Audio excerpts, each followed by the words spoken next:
Herkese yağmursuz bir Katmandu gününden selamlar arkadaşlar. Şu an Nepal'deyim. Nepal Katmandu'dayım. 2 gündür çok hastaydım. Daha yeni kendime geliyorum. Midem, başım falan felaket durumdaydı. Bu lokal yani yemeklerden dolayı. Ama şimdi artık daha iyiyim. En azından video çekebilirim yani. Size önce bu odamı göstereyim. Yatak. İşte dağınıklık için çok fazla şey yapmayın yani, kusura bakmayın. Banyo, çalışma masası falan.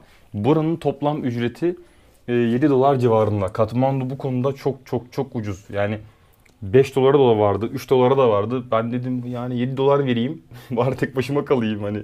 Bayağı ucuz geldi bana. O zaman hadi çıkalım. Katmandu'yu gezelim birazcık. Çünkü çok merak ediyorum ben. Dışarıda nasıl bir hayat var. Şimdi Swayambunat Stupa ya geldim. Yani maymunlar anıtı mı diyeyim? Maymunların yeri işte yani. Burada her tarafta maymunlar, hatta buldum. Çok tatlılar. Böyle her yerde maymunlar görebiliyoruz burada. Şimdi galiba bu merdivenler 365 tane galiba. Şimdiden yoruldum.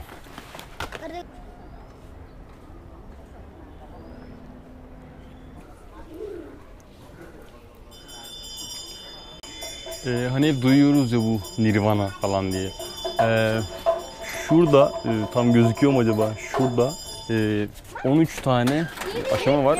Bunlar Nirvana'ya ulaşma seviyelerinin sayısı. Yani 13 tane aşaması var Nirvana'ya ulaşmak için. En sonda da yukarıda şurada gördüğünüz de şemsiye, o da Nirvana'yı temsil ediyor. Yani o 13 tane aşamayı geçtikten sonra en son Nirvana'ya ulaşıyorsunuz. Şuradaki yani şu beyaz olan yer toprak, su, hava, ateş, yani dünyayı temsil ediyor.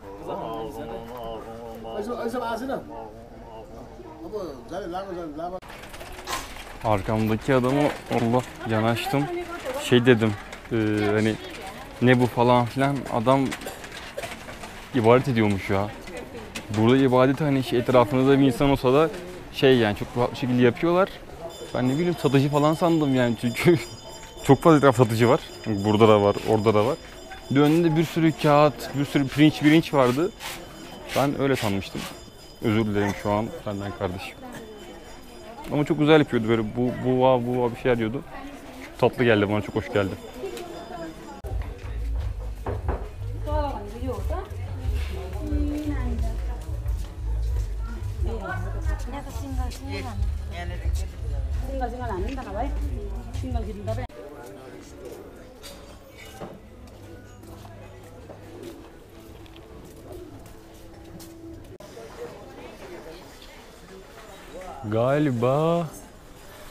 Galiba burayı boyuyorlar.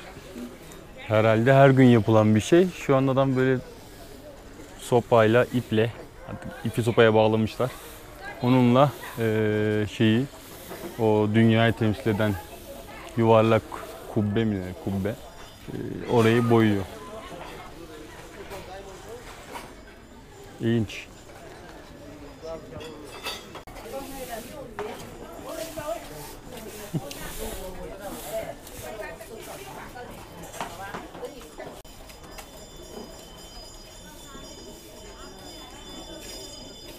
Arkadaşlar burada bence tura falan hiç katılmayın.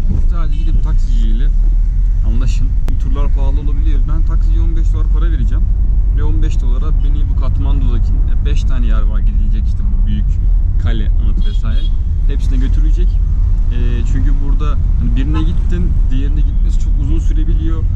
Ya da yürüyerek gitmek burada biraz imkansız gibi. Çünkü çok fazla dağlık alan var. Çok fazla in çık ölürsünüz yani yorgunluktan.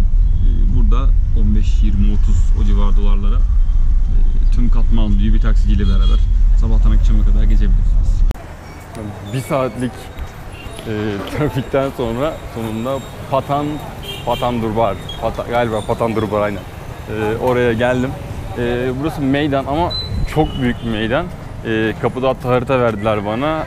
Adam dedi eğer kaybolursan turist merkezine git dedi, seni buraya getirsinler. Burada her tarafta şey var. Ne o? Kafeler de var, oteller de var. Ama nasıl diyeyim? Çok böyle iç içe yani. Burada kafe var, yanında tapınak var. O biraz bana saçma geldi. Hani keşke bu tapınağın yanında kafe olmasaydı. Hazır yürüyorken size biraz bilgi vereyim Nepal, yani Katmandu hakkında. Buranın insanı gerçekten çok huzurlu. Yani en azından bana öyle göründü. Hep güler yüzlüler, hep yardımseverler. Hiç öyle kazıklanacağımı düşünmüyorum. Mesela bazı ülkeler çok düşünüyorum. Kesin kazıklanacağım, kesin beni sikecekler diyordum. Burada hiç öyle bir şey yok. Burada nüfusun %80'i Hindu. Geri kalan da Budist, Müslüman ve folk diye bilin. Buranın insanında kadın erkek çocuk fark etmez. Çok fazla tükürme olayı var.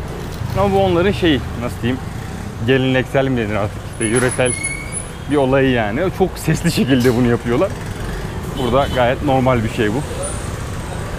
Bakalım gezelim, başka yerleri görelim. Kesinlikle ve kesinlikle şimdiye kadar gördüğüm en huzurlu yerlerden biri. Yani Zanzibar 1, burası 2 diyebilirim. İnsanlar çok cana yakın ya. Çok tatlı davranıyor böyle. Hep böyle bir yardımseverlik. Hep böyle bir aynı Türk insanı gibiler. Şu anda çok şanslı günümdeyim aslında. Çünkü ben 2 gün önce geldim buraya. 1,5-2 gün falan önce. Mükemmel bir yağmur var. Muson yağmurları. Şu an ilk defa yağmur yağmıyor. Yani eğer buraya gelmek isterseniz kesinlikle muson yağmurları zamanına bakın. Ona göre gelin. Yani Türkiye'de kışken buraya gelmeye çalışın bence. Çünkü çok fazla yağmur var.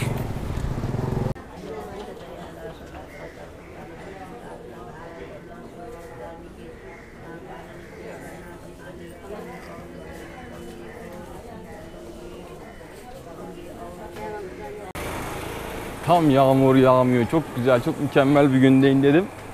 Yağmur başladı. Yani şu an septiriyor ama İnşallah böyle septirmekle kalır. O maymunların olduğu yerde, hani size göstermiştim ya Nirvana'nın işte olduğu yer falan diye. Onun aynısından bir tane de burada var.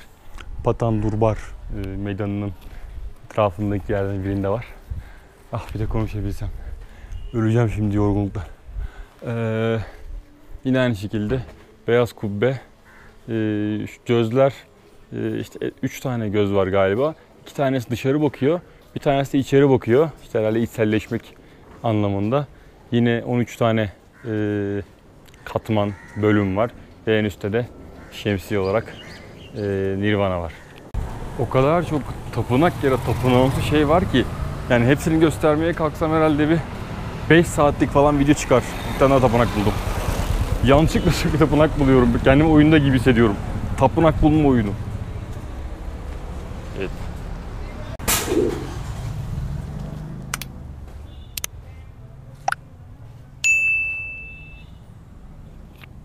Burada kimse yok. Burası niye bu kadar sessiz anlamadım şu anda. Acaba ayakkabıyla giriliyor muydu ya? Etraf fazla bir temiz gözüküyor. Keşke bir de yağmur yağmasa.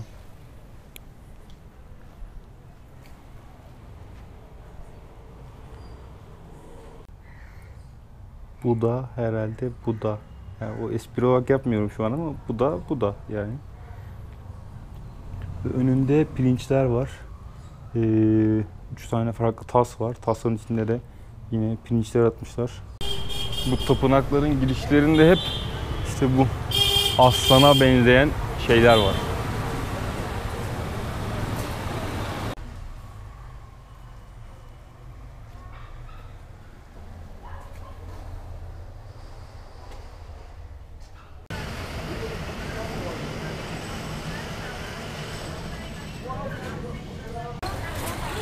Burada çok fazla motor var. Yani dünya üzerinde en çok motoru burada yani Nepal'de görebilirsiniz.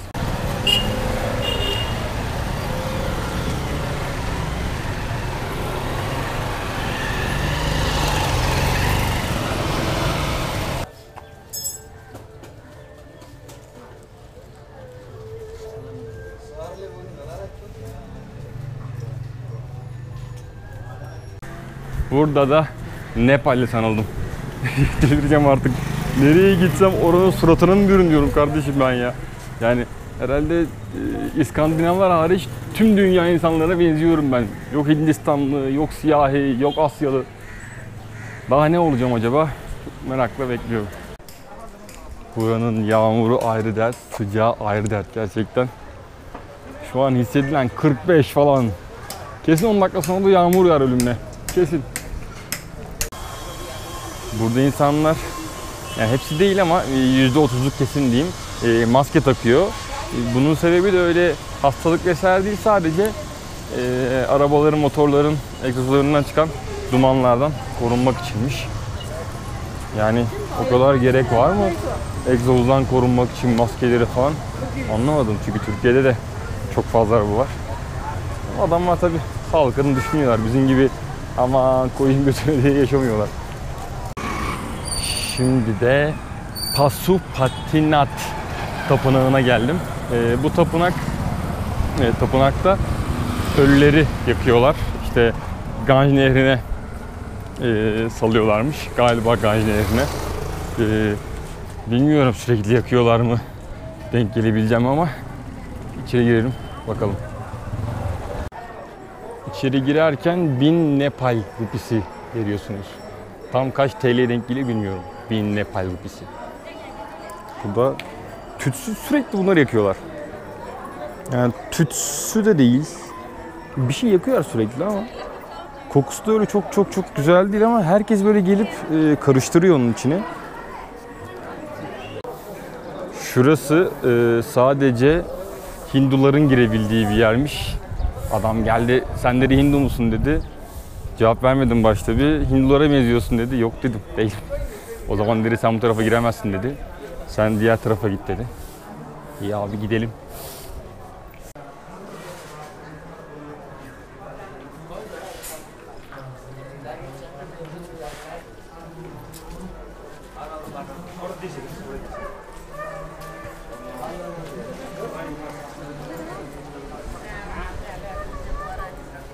Evet, şimdi o galiba ölülerin yakıldığı yere geldim. Burada bir bina varmış. Hangi bina olduğunu bilmiyorum ama o binada ölmeyi bekleyen insanlar kalıyormuş. Yani artık öleceğini hisseden veya herhalde hasta olan insanlar oraya gelip ölmeyi bekliyorlarmış ve öldükten sonra zaten burada, yani tam olarak şuralarda, şu taşların üzerinde tek tek yakılıyorlar.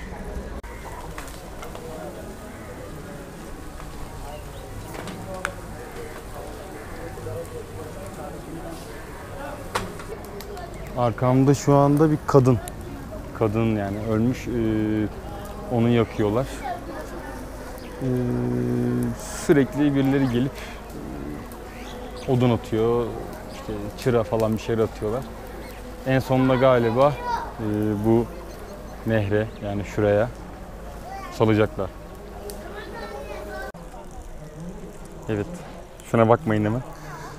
Şimdi şu arkadaşla beraber, yani tam olarak şu arkadaşla beraber bir falıma baktık. Daha doğrusu o baktı. Sağ elde kendini, sol elde de ailene falan, eşine bakıyor. Yani life, hayat arkadaşına bakıyor. Dediğine göre ben 81-82 yaşında ölecekmişim. Çok zengin bir hayat yaşayacakmışım. 2 defa evlenecekmişim. Bir tane oğlum, bir tane kızım olacakmış. Bir şey söyledi. Burada söyleyemeyeceğim bir şey. Hani duyunca bir has siktir lan dedim hani. Yani bunu çünkü bilme ihtimali, yani bunu belki akrabalarımız bile bilmiyor olabilir.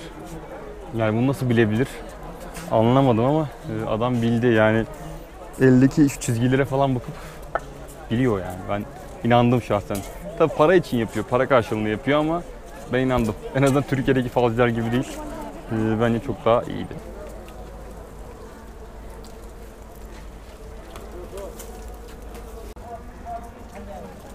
Şimdi o yanmış, yani daha doğrusu kül olmuş artık insan bedenini bu nehre atıyor. Baya yani kemikleri ne kadar kül olmuş. Hiçbir şey kalmamış ortada. saatlerce yakıyorlar galiba. Çünkü ben 1 saattir falan buradayım. O diğerleri yanıyor yani 1 saattir. Herhalde bir 3-4 saat falan yakıyorlar. Sürekli buradan bir şeyler düşüyor. Dokunamıyorum da.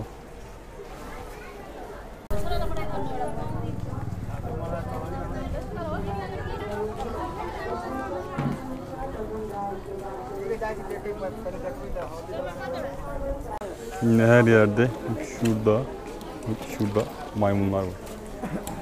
Aha geldi. Hop. Ne güzel yiyor simidi ya. Simit gibi bir şey yani. O dişlerle bir ısırsa var ya, adamın amına koyar. Hani az önce orada Ganj Nehri demiştim ya. Şimdi baktım internetten, merak ettim. Bagmati'ymiş. Yani Ganj'ın bir koluymuş bu Bagmati Nehri. Oraya atıyorlarmış ölüleri yaktıktan sonra. Atıyormuş demeyeyim de bırakıyorlarmış, suya bırakıyorlarmış. Burası aslında Hinduların yani hac yaptığı yer gibi bir şey diyebiliriz.